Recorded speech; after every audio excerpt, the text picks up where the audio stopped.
आपका मेरे चैनल भक्ति का ज्ञान में हार्दिक स्वागत है। तो चलिए प्रिय भक्तगण, आज हम आपको एक कथा का श्रवण करा रही हूँ जो सुनने मात्र से आपके जीवन में सुख, संपत्ति और धन की वर्षा होगी। तो चलिए कथा को प्रारंभ करते हैं।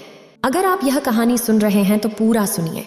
इस कथा को आधा अधूरा छोड़कर जाने की गलती मत करिएगा, क्योंकि इस पवित्र कथा को पूरा सुनने से मनचाहा फल की प्राप्ति होगी। इसलिए इस कथा को पूरा सुने।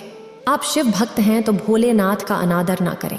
श्रद्धालुओं, इंसान अपने पापों का प्रायश्चित कैसे करें? फिर माता पार्वती कहती हैं, शिव पुराण के अनुसार भगवान भोलेनाथ समय समय पर जीवों के कल्याण हेतु धरती पर अवतरित होते रहे हैं। इन 12 स्थानों पर स्थित शिवलिंग को ज्योतिर्लिंग के रूप में पूजा जाता है। ये 12 ज्योतिर्लिंग इस प्रकार हैं: सोमनाथ, मल्लिकार्जुन, महाकालेश्वर, ओंकारेश्वर, केदारनाथ, भीमाशंकर, काशी विश्वनाथ, त्र्यंबकेश्वर, वैद्यनाथ, नागेश्वर, रामेश्वर और घृष्णेश्वर। मान्यताओं के अनुसार जो व्यक्ति सावन माह में प्रतिदिन सुबह और शाम के समय भगवान शिव के इन 12 ज्योतिर्लिंगों का नाम लेता है, उसके जन्म जन्मांतर के पाप नष्ट हो जाते हैं और उसे निरोगी शरीर की प्राप्ति होती है। फिर माता पार्वती कहती हैं, आज मैं आप सभी को सोमनाथ ज्योतिर्लिंग की कथा सुनाने जा रही हूँ। आइए शुरू करते हैं। शिव महापुराण के अनुसार सोमनाथ ज्योतिर्लिंग सभी ज्योतिर्लिंगों में सबसे पहले स्थापित हुआ था, जिसे स्वयं चंद्रदेव ने बनाया था। चंद्रदेव का एक नाम सोम भी है, इसलिए इस ज्योतिर्लिंग का नाम सोमनाथ पड़ा। ओम नमः शिवाय। दक्ष प्रजापति की 60 पुत्रियां थीं, जिनमें से 27 का विवाह चंद्रदेव के साथ हुआ था। लेकिन चंद्रदेव अपनी 27 पत्नियों में से केवल रोहिणी से ही प्रेम पूर्वक व्यवहार करते थे। चंद्रदेव के इस व्यवहार से दक्ष प्रजापति की अन्य 26 पुत्रियां बहुत असंतुष्ट रहती थीं। उन्होंने अपने साथ हो रहे इस भेदभाव के बारे में अपने पिता से शिकायत की। दक्ष प्रजापति ने चंद्रदेव को समझाने की बहुत कोशिश की, परंतु रोहिणी के प्रेम में मग्न चंद्रदेव पर इसका कोई असर नहीं हुआ। अंततः क्रोधित होकर दक्ष ने चंद्रदेव को क्षय रोग से ग्रसित होने का श्राप दे दिया। इस श्राप के कारण चंद्रदेव तुरंत ही क्षय रोग से पीड़ित हो गए। उनके बीमार पड़ते ही पृथ्वी पर उनका सारा काम रुक गया और हर तरफ हाहाकार मच गया। चंद्रदेव खुद भी बहुत दुखी और चिंतित रहने लगे। उनकी इस हालत को देखकर इंद्र और बाकी देवता, साथ ही वशिष्ठ और अन्य ऋषि ब्रह्मा जी के पास गए।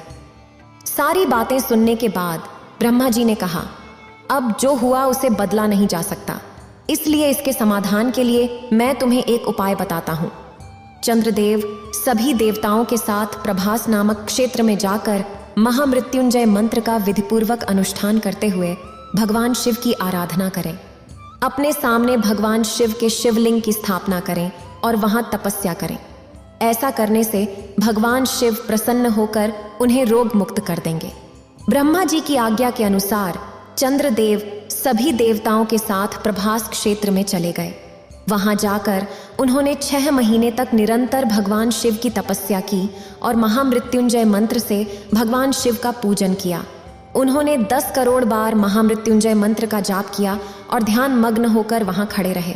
उनकी तपस्या देखकर भक्तवत्सल भगवान शिव प्रसन्न होकर उनके सामने प्रकट हुए और बोले, चंद्रमा, तुम चिंता मत करो, मेरे आशीर्वाद से तुम शाप से मुक्त हो जाओगे और प्रजापति दक्ष के वचनों की रक्षा भी होगी। कृष्ण पक्ष में तुम्हारी 11 कलाएं घटेंगी, लेकिन शुक्ल पक्ष में वे फिर से बढ़ेंगी। इस प्रकार प्रत्येक पूर्णिमा को तुम पूर्ण रूप प्राप्त करोगे। भगवान शिव से ऐसा वरदान पाकर चंद्रदेव प्रसन्न हो गए और फिर से 10 दिशाओं में अपनी सुधा बरसाने लगे, जिससे सभी जीव प्रसन्न हो गए। शाप मुक्त होकर चंद्रदेव ने अन्य देवताओं के साथ मिलकर भगवान शिव से प्रार्थना की कि वे माता पार्वती के साथ सदा के लिए समस्त प्राणियों के उद्धार हेतु यहाँ निवास करें।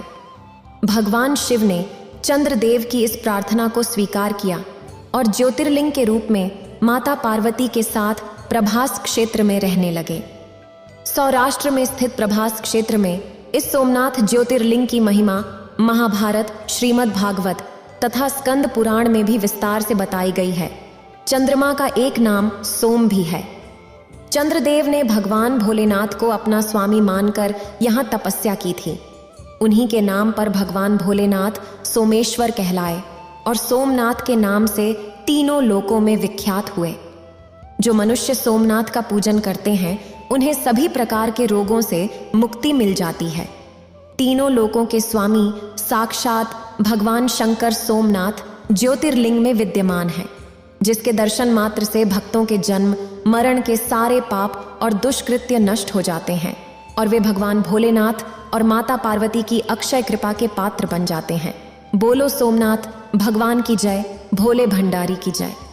फिर माता पार्वती कहती है, आज हम आप सभी को एक बहुत ही सुंदर और महत्वपूर्ण ज्ञान देने जा रही हूँ कि अपने पापों का प्रायश्चित कैसे करें। सबसे पहले भगवान शिव का वंदन करते हैं।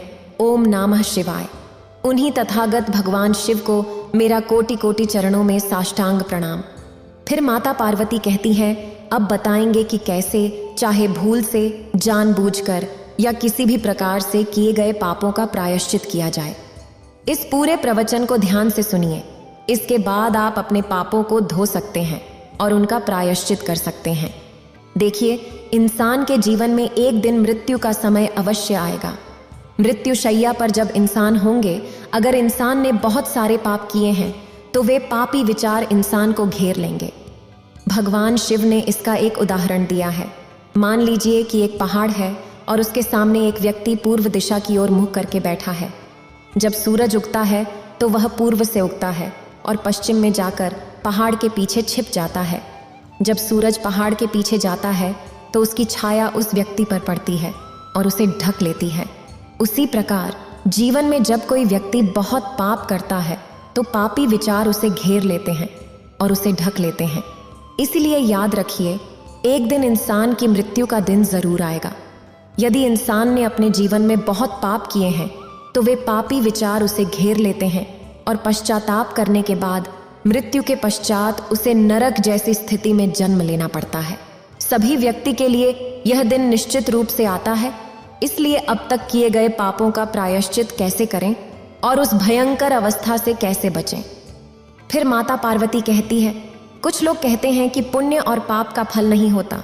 खुद सोचिए, अगर पाप का फल नहीं होता तो इस दुनिया में कोई अंधा, गूंगा, लंगड़ा, विकलांग, मूर्ख, शिविमान, सुंदर या कुरूप क्यों होता? बुरे कर्मों के कारण जो व्यक्ति अंधा होता है उसने पिछले जन्मों में किसी की आंखें अंधी की होंगी, इसलिए इस जन्म में उसकी आंखें नहीं हैं। जिसने पिछले जन्मों में किसी के हाथ पैर काटे वह इस जन्म में लंगड़ा या बिना हाथ के जन्म लेता है। जो दूसरों को विकलांग बनाता है वह इस जन्म में विकलांग के रूप में जन्म लेता है। क्या आप लोग नहीं देखते कि इस संसार में ऐसे व्यक्ति होते हैं? यह सब पाप का ही फल है। इस दुनिया में कोई पागल है, मूर्ख है, जिनमें ज्ञान नहीं है।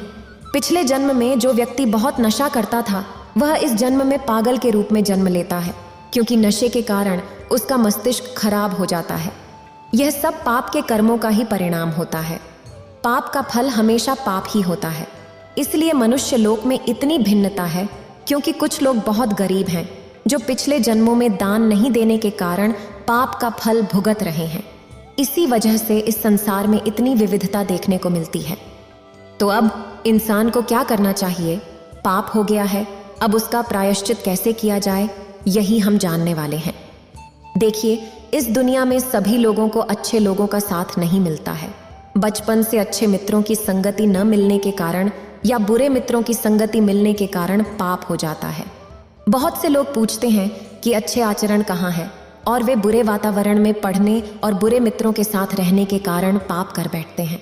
कुछ लोग चोरी कर चुके होंगे, कुछ हत्या, कुछ व्यभिचार, कुछ लड़कियों को लूट चुके होंगे और कुछ लोगों को धोखा देकर पैसा कमा चुके होंगे। इस प्रकार से अलग अलग पाप कर्म कई लोगों से हो चुके होंगे। शायद आपसे भी हुआ होगा। क्यों? क्योंकि बचपन से ही अच्छे लोगों का साथ नहीं मिला होगा, अच्छे मित्रों की संगति नहीं मिलने के कारण ऐसा हुआ होगा। अब इसका प्रायश्चित कैसे किया जाए, इसके लिए एक घटना बताते हैं। एक ब्राह्मण था, ठंड का मौसम था। सुबह सुबह कंप कंपाते हुए नदी में डुबकी लगा रहा था पाप को धोने के लिए। उसी समय एक नौकरानी जिसका नाम शांति था नदी से पानी लेने आई। उसने देखा कि यह ब्राह्मण ठंड में कांपते हुए क्यों नहा रहा है। पूछा, अरे ब्राह्मण जी, इतनी ठंड में नहा क्यों रहे हैं? हम तो इतनी ठंड में इसीलिए आए हैं कि अगर मलकिनी को पानी नहीं लाए तो वह हमें डांटेगी। ब्राह्मण ने उत्तर दिया, हम पाप धो रहे हैं। इस पर शांति बोली, अरे पानी से अंदर का पाप कैसे धुलेगा? इस नदी में मेढक, मछली और कछुआ है। अगर इस नदी का पानी सच में पाप धो सकता है तो यह सब पूरी तरह से शुद्ध हो जाना चाहिए। ब्राह्मण ने कहा, तुम सही कह रही हो, तुम इतनी शिविमानी की बात कैसे कर रही हो? वह ब्राह्मण शिविमान था। शांति ने सुझाव दिया, भगवान शिव के पास जाइए, वह आपको सच्चे तरीके से पापों का प्रायश्चित करने का उपाय बताएंगे। ब्राह्मण भगवान शिव के पास गया और उनका उद्धार हुआ। भगवान शिव ने उसे बताया कि पाप को पानी से धोया नहीं जा सकता। उन्होंने एक घटना का उल्लेख किया जिसमें एक ब्राह्मण भगवान शिव से कहता है, हम रात को जो पाप करते हैं उसे सुबह नदी में नहाकर धो डालते हैं और दिन भर जो पाप करते हैं उसे शाम को नदी में नहाकर धोते हैं। भगवान शिव ने उसे बताया, तुम अज्ञानता के कारण ऐसा कर रहे हो। भगवान शिव ने पाप को धोने का सही तरीका बताया। यह तरीका बहुत सुंदर है और इसे एक सूत्र के माध्यम से बताया गया था। पचरोहिणी नाम का एक ब्राह्मण पूर्णिमा के दिन नया वस्त्र पहनकर और हाथ में घास लेकर जा रहा था। भगवान शिव ने एक ब्राह्मण को नए कपड़े पहनकर जाते हुए देखा और पूछा, अरे ब्राह्मण, तुम यह नए कपड़े पहनकर कहाँ जा रहे हो? आज ब्राह्मणों के घर में कोई विशेष दिन है क्या? ब्राह्मण ने उत्तर दिया, आज पाप को धोने का दिन है। भगवान शिव ने पूछा, अच्छा बताओ, पाप को कैसे धोते हो? ब्राह्मण ने कहा, हम ब्राह्मण लोग विशेष दिन पर पूरे शरीर को अच्छी तरह से स्नान करते हैं और नए कपड़े पहनते हैं। इसके बाद जमीन को गोबर से लीपकर उस पर घास बिछाते हैं और उस घास पर सोते हैं। रात में 3 बार उठकर अग्निकुंड के पास जाकर हाथ जोड़कर अग्निदेव से कहते हैं, हे अग्निदेव, मैं अपने पाप को धोता हूँ। हर बार अग्निदेव के समक्ष घी आदि अर्पित करते हैं। इस प्रकार हम अपने पाप को धोते हैं। भगवान शिव ने कहा, तुम्हारा पाप धोने का तरीका सार्थक नहीं है। सत्य मार्ग में पाप को धोने का तरीका अलग होता है। ब्राह्मण ने पूछा, हे महादेव, वह तरीका क्या है? भगवान शिव ने उत्तर दिया, एक शिविमान व्यक्ति अपने अज्ञान और बुरे मित्रों के संग से पाप करता है, जैसे हत्या। लेकिन जब उसे बोध होता है और ज्ञान प्राप्त होता है तो वह समझता है कि उसने गलत किया है। भगवान शिव कहते हैं कि जिस तरह शिवमान व्यक्ति ज्ञान से विचार करता है, उसे समझ में आता है कि प्राणी हत्या करने से इस जन्म में भी और परलोक में भी दुख का सामना करना पड़ता है। इसलिए वह संकल्प लेता है कि आज से वह प्राणियों की हत्या कभी नहीं करेगा। भगवान शिव ने कहा है कि जो व्यक्ति प्राणियों की हत्या करना छोड़ देता है वह सदा के लिए उस पाप से मुक्त हो जाता है। इस प्रकार वह प्राणी हत्या नामक पाप को पूरी तरह से धो डालता है। जैसे एक व्यक्ति जिसने बहुत सारी प्राणियों की हत्या की है, आज महसूस करता है कि उसने जो किया वह गलत था और उसे अपनी राह बदलनी चाहिए। आज से वह अपने रास्ते को हमेशा के लिए छोड़ देता है और प्राणियों की हत्या करना बंद कर देता है। उसी तरह एक व्यक्ति एक सीधे रास्ते पर चल रहा है और रास्ते के अंत में एक बड़ा आग का गड्ढा है। अगर वह व्यक्ति रास्ता नहीं बदलता तो वह निश्चित रूप से आग के गड्ढे में गिरेगा। भगवान शिव बताते हैं कि इसी प्रकार जो व्यक्ति पाप करता है, चाहे वह हत्या हो या अन्य कोई पाप कर्म, अगर वह अपनी राह नहीं बदलता तो जीवन के अंत में उसे दुर्गति का सामना करना पड़ता है। यह 100% सही है। लेकिन जिस दिन उसकी आंखें खुलीं, उसी दिन से उसने संकल्प लिया कि वह आज से हत्या नहीं करेगा और सदा के लिए इस पाप को छोड़ दिया। इस प्रकार उसने प्राणघात नाम के पाप को धो डाला। जो व्यक्ति सीधे रास्ते पर जा रहा था और हत्या कर रहा था, लेकिन बीच रास्ते में उसकी आंखें खुलीं और उसने रास्ता बदल लिया। अब यदि उसने रास्ता बदल लिया है तो वह गड्ढे में क्यों गिरेगा? महादेव जी ने बताया कि जो व्यक्ति पाप करता रहता है उसका जन्म अंत में दुर्गति में होता है, लेकिन यदि वह रास्ता बदल ले तो वह दुर्गति से बच सकता है। अगर आपसे पाप कर्म हो गया है, जैसे कि हत्या, तो मान लीजिए कि आज से आप संकल्प लेते हैं कि आप यह काम नहीं करेंगे, चाहे कुछ भी हो जाए। इस प्रकार आप प्राणघात नाम के पाप को धो डालते हैं। जिस तरह अंगुलिमाल को देखिए, जिसने बहुत हत्याएं की थीं, लेकिन जब उसने बुद्ध का ज्ञान सुना और उनके शरण में गया तो उसने हत्या छोड़ दी और अंत में मुक्त हो गया, अरहंत बन गया। फिर माता पार्वती कहती हैं, एक और घटना है जो भगवान शिव के समय की। गायत्री नाम की एक स्त्री जो वैश्या का काम करती थी ने जब भगवान शिव का ज्ञान सुना तो उसने यह काम छोड़ दिया और अच्छे रास्ते पर चल पड़ी। वह निरंतर ज्ञान सुनने लगी और दान देने लगी। इस प्रकार उसके मृत्यु के बाद उसका जन्म सुगति में देवलोक में हुआ। इसलिए यदि आपसे भी कोई पाप हुआ है तो आप रास्ता बदल सकते हैं और पाप से मुक्त हो सकते हैं। तो आज से आप संकल्प लें कि हम यह नहीं करेंगे। इस प्रकार प्राणी हत्या जैसे पाप को धो सकते हैं। हम एक और घटना बताते हैं। एक करोड़पति था जो 80 करोड़ का मालिक था। वह बुरे मित्रों की संगति में पड़ गया। उसने बहुत शराब पी, बहुत सी बकरियां और मुर्गे मारे और उनका मांस खाया। वह शराबियों के साथ मिलकर बुरी संगत में पड़ गया और लड़कियों को पैसे का लोभ देकर उनका शोषण करने लगा। आखिरकार उसका सारा धन समाप्त हो गया। उसके सभी पापी मित्र उसे छोड़कर भाग गए। अंत में उसके पास कुछ नहीं बचा और वह कटोरा लेकर भीख मांगने लगा। यदि उसने अपनी उम्र के 20-25 साल में व्यापार शुरू किया होता तो वह सूरत का सबसे बड़ा व्यापारी बन सकता था, लेकिन उसने वह मौका गंवा दिया। यदि वह धर्म के रास्ते पर चलता तो वह महान बन सकता था, लेकिन उसने वह अवसर भी खो दिया। एक व्यक्ति बहुत पाप कर चुका है और यदि उसने अपने पाप के रास्ते को नहीं बदला तो उसका अगला जन्म दुर्गति में होगा। यदि आप रास्ता नहीं बदलेंगे तो आपको कोई नहीं बचा सकता। अंत समय में पापों का फल मिलता है, इसलिए रास्ता बदल लें ताकि आप बच सकें। मान लीजिए कि कोई व्यक्ति बार बार चोरी कर चुका है, या मान लीजिए आपने स्वयं ही कई बार चोरी की है, चाहे वह बुरे मित्रों के कारण हो या किसी अन्य कारण से। अब आप समझते हैं कि यह एक गलती थी। अब प्रश्न यह उठता है कि प्रायश्चित कैसे किया जाए। आज यदि आपको एहसास हो कि आपने गलत किया है और आपकी आंखें खुल जाएं, तो आप संकल्प लें कि चाहे जो भी हो जाए, आप अब कभी भी चोरी नहीं करेंगे।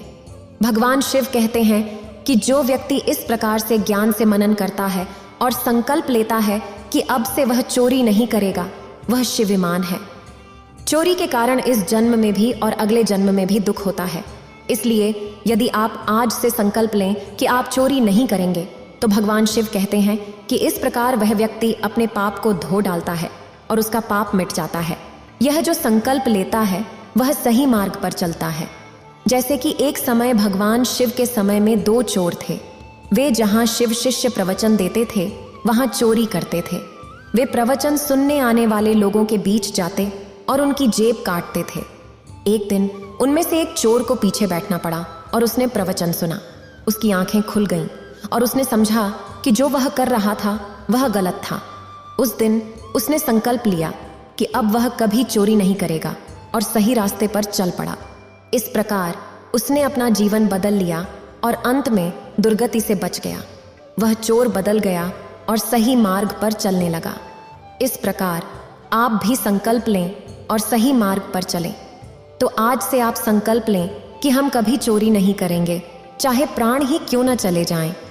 आप इस पाप को धो डालेंगे और आपका पाप धुल जाएगा। यह पाप पानी से नहीं धुल सकता, ना ही आग बुझाने से। यह केवल एक ही तरीका है। भगवान शिव जी ने बताया कि अगर किसी से बहुत गलत काम हो गया है तो वह भी पाप है। कई लोगों से यह हो जाता है और अंत में वे पूछते हैं कि हम क्या करें। तो अगर आपसे भी यह गलती हो गई है और आज आपको एहसास हो रहा है कि आपने जो किया वह गलत था, तो आज से संकल्प लें कि हम ऐसे पाप का विचार नहीं करेंगे। भगवान शिव ने बताया कि संकल्प लेकर इससे अलग हो सकते हैं। भगवान शिव ने कहा है कि यह पाप का विचार जैसे सीधे रास्ते के अंत में आग का गड्ढा है, लेकिन अगर आज से आप इसे छोड़ दें और रास्ता बदल लें तो आप उस आग के गड्ढे से बच जाएंगे और दुर्गति से भी। यही है पाप को धोने का तरीका। भगवान शिव के समय भी एक घटना थी। अनाथ पिंडिक सेठ का एक बहन का बेटा बहुत सुंदर था, इतना कि लड़कियां उसकी ओर आकर्षित हो जाती थीं। यह लड़का बहुत सुंदर था और इसका नाम खेमकनान था। अपनी सुंदरता के कारण उसकी बुरी आदतें बन गईं और वह अनेक लड़कियों तथा दूसरों की स्त्रियों के बारे में गलत विचार करने लगा। रात में भी यह सब करता था। एक बार राजपुरुषों ने, जो रात में पहरा देते थे, उसे पकड़ा। जब वह बुरे विचार कर रहा था, तब उसे पकड़कर राजा के पास ले गए। राजा ने देखा कि यह खेमक सेठ का बेटा और अनाथ पिंडक सेठ का भांजा है। राजा ने उसे डांटते हुए कहा, तुम्हारा मामा कितना महान, उत्तम और दानी है, और तुम ऐसा नीच काम कर रहे हो। आज के बाद यह काम मत करना। हालांकि उसकी आदतें इतनी छोटी नहीं थीं कि आसानी से छूट जातीं। वह बुरे विचारों में ही लगा रहा। दूसरी बार पकड़ा गया तो समझाया गया, तीसरी बार फिर पकड़ा गया, तब भी समझाया गया। चौथी बार पकड़े जाने पर राजा ने सेठ को बताया कि आपका बहन का बेटा ऐसा काम कर रहा है। सेठ जी उसे भगवान शिव के पास ले गए और बोले, भगवान आप ही इसका उद्धार करें, इसे बुरी आदत लग गई है। भगवान शिव ने कहा, यह सुंदरता पिछले जन्म में गुस्सा न करने के कारण मिली है, पर इसका दुरुपयोग मत करो। दुरुपयोग करने पर मृत्यु के बाद बहुत दुख भोगना पड़ेगा। भगवान शिव ने उसे समझाया कि यह बुरा कार्य 4 कारणों से हानिकारक है। पहला, इससे बहुत पाप मिलता है। दूसरा, लोग जान जाएंगे तो निंदा और बदनामी होगी। तीसरा, मृत्यु के बाद नरक में बहुत दुख भोगना पड़ेगा। भगवान शिव के ज्ञान से उसकी आंखें खुल गईं। उस सुंदर लड़के खेमक ने उसी दिन संकल्प लिया कि अब वह यह काम कभी नहीं करेगा। मरते दम तक उसने इस व्रत का पालन किया और कभी परस्त्री के पास नहीं गया। इसलिए यदि आज आपकी आंखें खुल रही हैं, तो आप भी संकल्प लीजिए कि आप ऐसे दुष्कर्म और बुरे विचार नहीं करेंगे।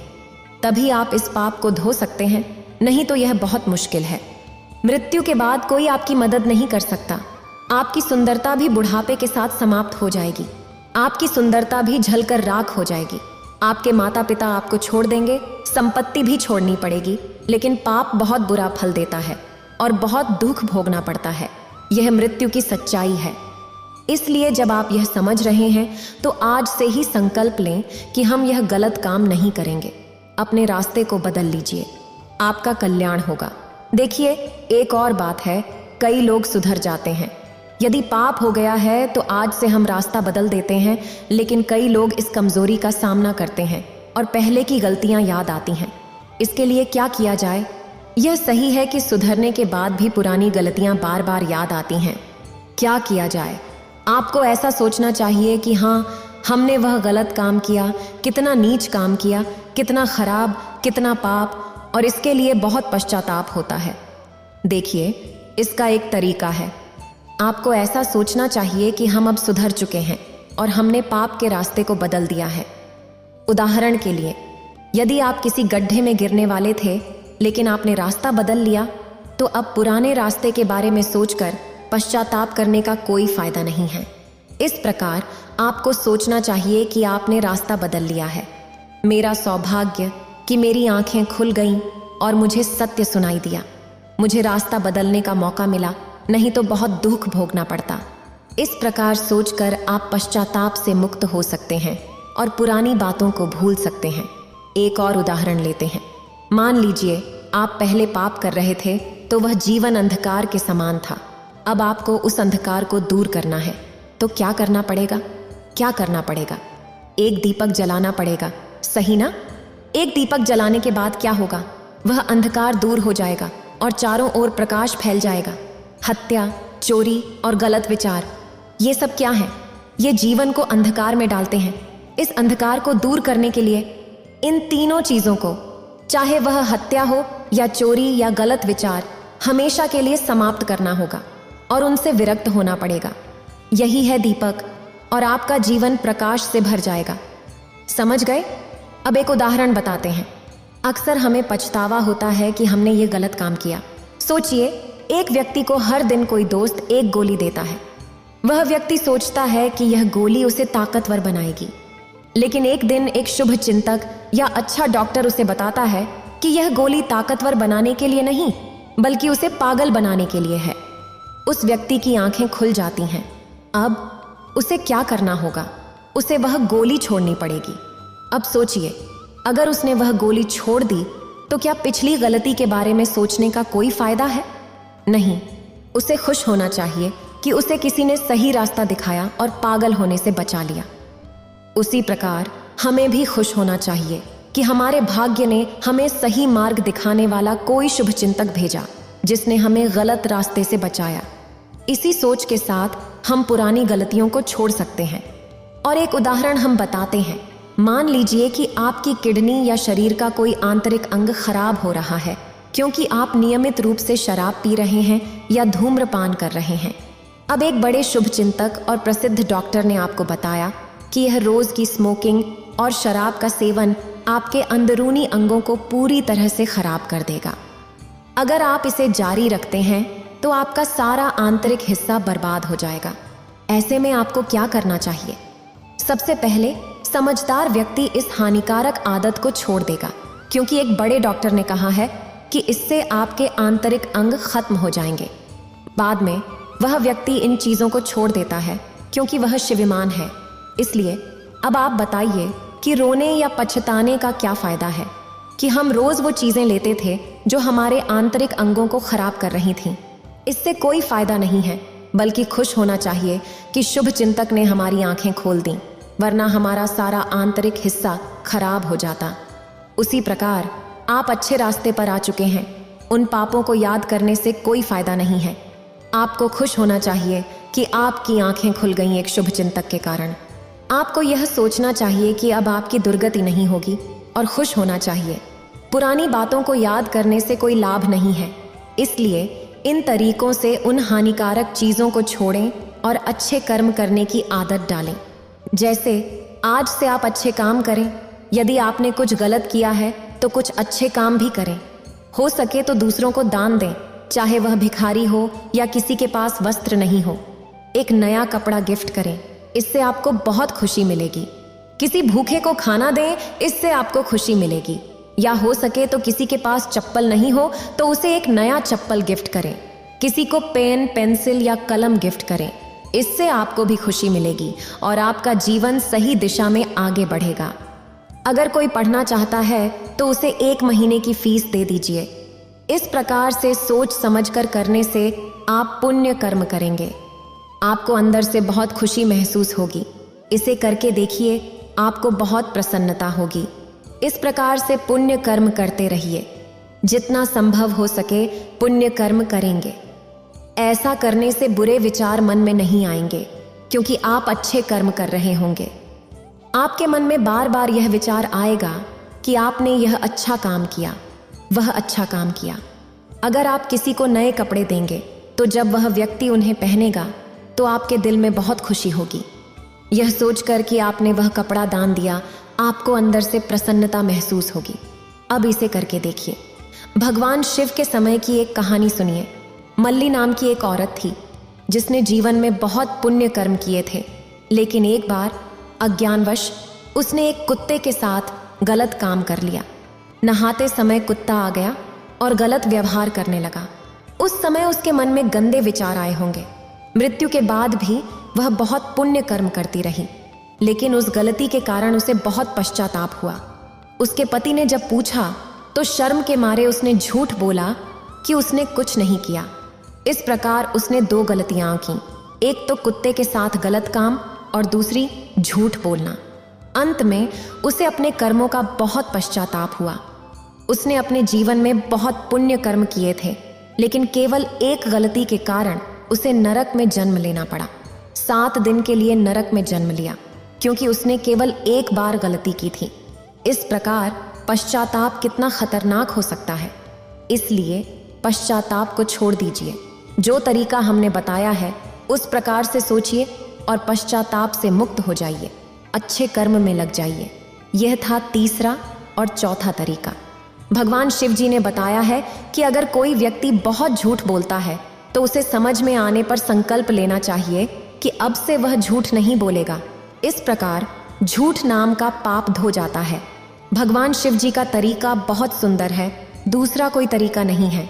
भगवान शिव के शरण का महत्व और उनके त्रिशरण को समझाते हुए यह एक नौका की तरह है। मान लीजिए कि आपने कोई पाप कर्म किया है जो एक बड़े पत्थर के समान है। यदि आप उस पत्थर को सागर में सीधे डालेंगे तो वह डूब जाएगा।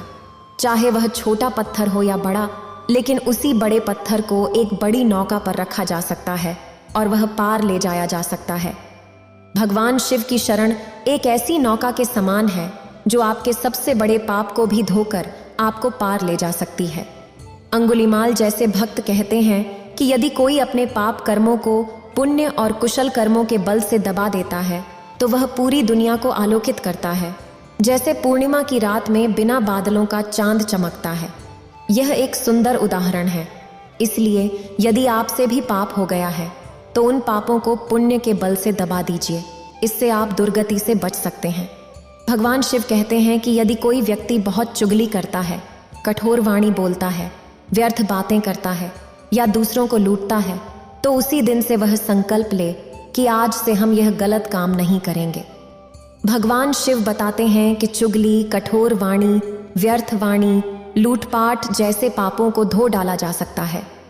भगवान शिव कहते हैं कि जब किसी व्यक्ति की आंखें खुलती हैं और वह संकल्प लेता है कि आज से यह काम नहीं करेंगे तो उस दिन से वह अपने पापों को धो डालता है, अंधविश्वास को छोड़कर शक्ति के मार्ग पर आ जाता है। भगवान शिव द्वारा बताए गए पाप धोने के तरीके और ब्राह्मणों के तरीकों में आसमान और जमीन का फर्क है। भगवान शिव का आर्य विनय पाप धोने का परम उत्तम तरीका है। इससे पाप जरूर धुल जाता है। भगवान उल्टे को सीधा कर देते हैं, भटके को मार्ग दिखाते हैं और सत्य का मार्ग बताते हैं। भगवान शिव की शरण में जाने से पाप धोए जा सकते हैं।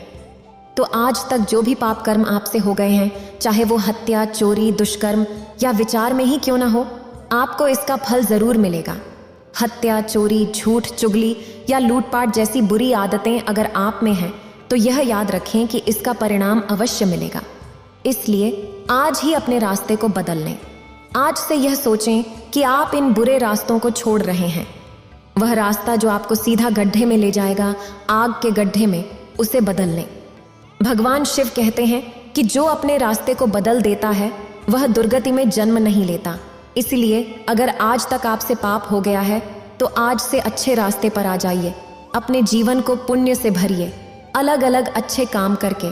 जब आपका अंत समय आएगा तो आपके पुण्य कर्म आपको बचा लेंगे और आपकी मृत्यु के बाद आपका जन्म एक सुखी स्थान पर होगा। यदि आपने पापी रास्ते को नहीं बदला तो अंत समय में आपके पाप ही आपको दबा लेंगे और मृत्यु के बाद आपको बहुत दुख झेलना पड़ेगा। यह समझ लें कि पापों का प्रायश्चित कैसे करना है। हम आशा करते हैं कि भगवान शिव के आशीर्वाद से आप सभी अपने पाप कर्मों को भुलाकर आज ही रोक दें। अपनी गलतियों का एहसास करके आज से अपने रास्ते को बदलें और पुण्य के मार्ग पर चलें। नमो शिवाय। शिव पुराण के अनुसार सोमनाथ ज्योतिर्लिंग भगवान शिव का प्रथम ज्योतिर्लिंग है। इसके स्थापना की कथा पुराणों में इस प्रकार वर्णित है। प्रजापति दक्ष ने अपनी सभी 27 पुत्रियों का विवाह चंद्रमा से किया, जिससे वे बहुत प्रसन्न हुए। चंद्रमा ने दक्ष की पुत्रियों को पत्नी के रूप में पाकर बहुत शोभा प्राप्त की और सभी कन्याएं भी इस विवाह से प्रसन्न थीं। चंद्रमा की 27 पत्नियों में रोहिणी उन्हें सबसे प्रिय थी, जिसे वे विशेष आदर और प्रेम देते थे। इस कारण अन्य पत्नियां ने उपेक्षित महसूस करने लगीं और दुखी होकर अपने पिता दक्ष के पास जाकर अपनी व्यथा सुनाई। पुत्रियों की व्यथा और चंद्रमा के दुर्व्यवहार को सुनकर दक्ष भी दुखी हुए। उन्होंने चंद्रमा से मिलकर शांतिपूर्वक कहा, कलानिधि, तुमने पवित्र और श्रेष्ठ कुल में जन्म लिया है, फिर भी अपनी पत्नियों के साथ भेदभावपूर्ण व्यवहार कर रहे हो। जो स्त्रियां तुम्हारे आश्रय में हैं, उनके प्रति प्रेम में इतना अंतर क्यों है? किसी को अधिक प्यार और किसी को कम क्यों? यह व्यवहार ठीक नहीं है। आगे से ऐसा दुर्व्यवहार मत करना। आत्मीय जनों के साथ विषमतापूर्ण व्यवहार करने वाले व्यक्ति को नरक में जाना पड़ता है। इस प्रकार प्रजापति दक्ष ने प्रेम पूर्वक चंद्रमा को समझाया और उनके सुधार की आशा में वापस लौट आए। इतनी समझाने के बाद भी चंद्रमा ने अपने ससुर प्रजापति दक्ष की बात नहीं मानी। रोहिणी के प्रति अत्यधिक आसक्ति के कारण उन्होंने अपने कर्तव्यों की अनदेखी की और अपनी अन्य पत्नियों की परवाह नहीं की। दूसरी बार समाचार मिलने पर प्रजापति दक्ष अत्यंत दुखी हुए। वे फिर से चंद्रमा के पास गए और उन्हें उत्तम नीति के माध्यम से समझाने लगे। दक्ष ने चंद्रमा से न्यायपूर्ण व्यवहार करने की प्रार्थना की। बार बार अनुरोध करने पर भी जब चंद्रमा ने उनकी बात नहीं मानी तो दक्ष ने उन्हें शाप दे दिया दक्ष ने कहा कि मेरे बार बार आग्रह करने के बाद भी तुमने मेरी अवज्ञा की है, इसलिए तुम्हें क्षय रोग हो जाएगा। दक्ष के शाप देते ही चंद्रमा क्षय रोग से ग्रसित हो गए। उनके क्षीण होते ही सर्वत्र हाहाकार मच गया। सभी देवता और आर्षि चिंतित हो गए। परेशान चंद्रमा ने अपनी अस्वस्थता और उसके कारणों की सूचना इंद्र आदि देवताओं और अर्षियों को दी। इसके बाद इंद्र आदि देवता और वशिष्ठ आदि अर्षि उनकी सहायता के लिए ब्रह्मा जी की शरण में गए। ब्रह्मा जी ने कहा कि जो घटना हो गई है उसे भुगतना ही है, क्योंकि दक्ष के निश्चय को बदला नहीं जा सकता। इसके बाद ब्रह्मा जी ने देवताओं को एक उत्तम उपाय बताया। ब्रह्मा जी ने कहा कि चंद्रमा देवताओं के साथ कल्याणकारी शुभ प्रभास क्षेत्र में चले जाएं। वहां विधि पूर्वक शुभ मृत्युंजय मंत्र का अनुष्ठान करते हुए श्रद्धा पूर्वक भगवान शिव की आराधना करें। अपने सामने शिवलिंग की स्थापना कर प्रतिदिन कठिन तपस्या करें। उनकी आराधना और तपस्या से जब भगवान भोलेनाथ प्रसन्न होंगे तो वे उन्हें क्षय रोग से मुक्त कर देंगे। पितामह ब्रह्मा जी की आज्ञा मानकर देवताओं और अर्षियों के संरक्षण में चंद्रमा देवमंडल सहित प्रभास क्षेत्र में पहुंच गए। वहां चंद्रदेव ने मृत्युंजय भगवान की पूजा और अनुष्ठान प्रारंभ किया।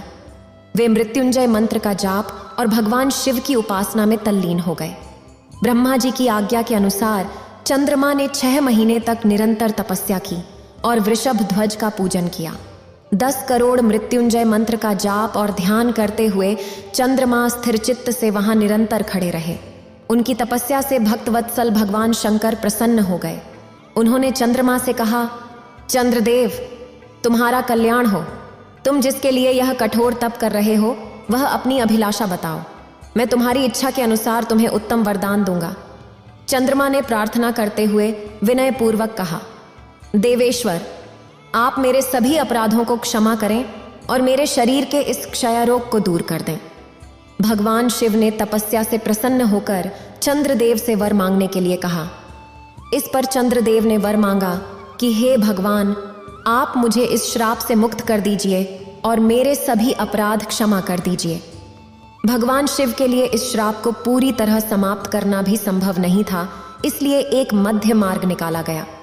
भगवान शिव ने कहा, चंद्रदेव, तुम्हारी कला प्रतिदिन एक पक्ष में क्षीण हुआ करेगी, जबकि दूसरे पक्ष में प्रतिदिन निरंतर बढ़ती रहेगी। इस प्रकार तुम स्वस्थ और लोक सम्मान के योग्य हो जाओगे। भगवान शिव की कृपा पाकर चंद्रदेव अत्यंत प्रसन्न हुए और भक्ति भाव पूर्वक शंकर की स्तुति की। उनकी दृढ़ भक्ति को देखकर निराकार शिव साकार लिंग रूप में प्रकट हुए और संसार में सोमनाथ ज्योतिर्लिंग के नाम से प्रसिद्ध हुए। इस प्रकार सोमनाथ ज्योतिर्लिंग की कथा पूर्ण हुई। अगर आपको ये वीडियो अच्छी लगी हो तो लाइक करें और शेयर करें और मेरे चैनल भक्ति का ज्ञान को सब्सक्राइब करें। आपका धन्यवाद।